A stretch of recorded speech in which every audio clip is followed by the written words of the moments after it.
Shalom, semangat pagi Bapak Ibu Saudara yang terkasih di dalam nama Tuhan Yesus. Mari kita melihat bersama-sama di dalam kitab Ibrani pasal yang ke-10. Ayat 16 sampai dengan ayat 21 demikian firman Tuhan. Jadi saudara-saudara, oleh darah Yesus kita sekarang penuh keberanian dapat masuk ke dalam tempat kudus. Karena ia telah membuka jalan yang baru dan yang hidup bagi kita melalui tabir, yaitu dirinya sendiri. Dan kita mempunyai seorang imam besar sebagai kepala rumah Allah. Bapak Ibu Saudara yang saya kasihi, perlu saya sampaikan, sesungguhnya kitab Ibrani ini ditujukan kepada orang-orang Kristen Yahudi yang pada waktu surat ini tulis, mereka dalam keadaan yang sulit, mereka dalam keadaan menderita, dan tidak sedikit yang akhirnya mereka tidak tahan dan mereka menjadi orang-orang yang meninggalkan imannya. Nah, saudara yang saya kasihi di dalam nama Tuhan Yesus Kristus, penulis ini kembali mengingatkan kepada orang-orang Yahudi siapa Yesus. Supaya setiap orang-orang Kristen Yahudi tidak lagi menolak Yesus Kristus sebagai Tuhan dan Juru Selamat mereka secara pribadi. Dan mereka sungguh-sungguh hidup di dalamnya dan Kristus hidup di dalam dia. Nah, saudara yang saya kasih dan bagian firman Tuhan ini juga mengharapkan supaya kita sebagai komunitas, ada komunitas yang tangguh dalam setiap penderitaan. Bagian yang kita sudah baca tadi menyatakan kepada kita bahwa sesungguhnya saudara dan saya dilayakkan di dalam Yesus Kristus.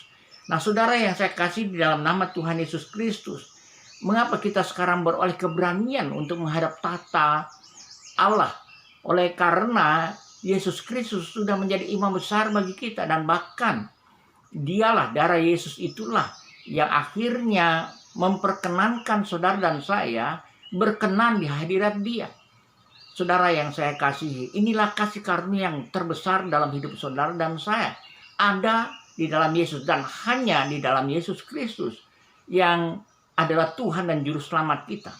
Dia yang sudah merelakan dirinya menjadi kurban keselamatan saudara dan saya sekali dan untuk selamanya.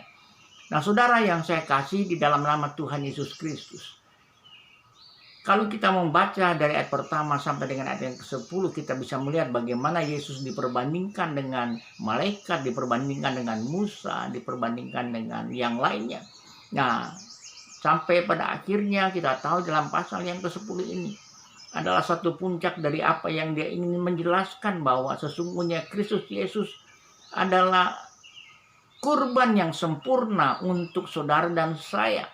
Dialah perjanjian baru yang menyelamatkan saudara dan saya sekali untuk selamanya.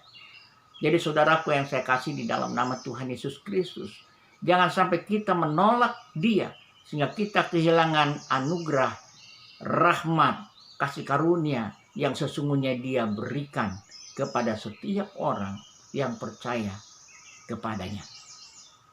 Jadi saudara yang saya kasih dalam nama Tuhan Yesus Kristus, pada hari ini, ketika engkau mendapat kemalangan karena iman yang engkau yakini, ingatlah kembali bahwa sesungguhnya Yesus Kristus adalah Tuhan yang paling berkuasa, yang menjadikan langit, bumi, dan segala isinya.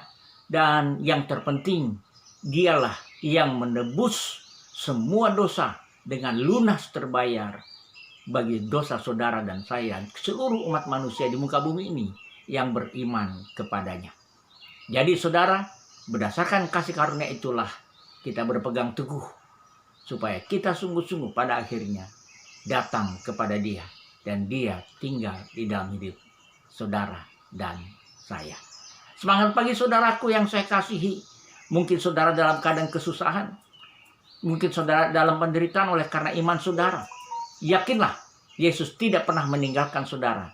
Ia bersama dengan saudara karena dia adalah imam besar yang sudah memberikan dirinya supaya saudara dilayakkan oleh Allah. Semangat pagi, Tuhan Yesus memberkati dan menyertai kita senantiasa.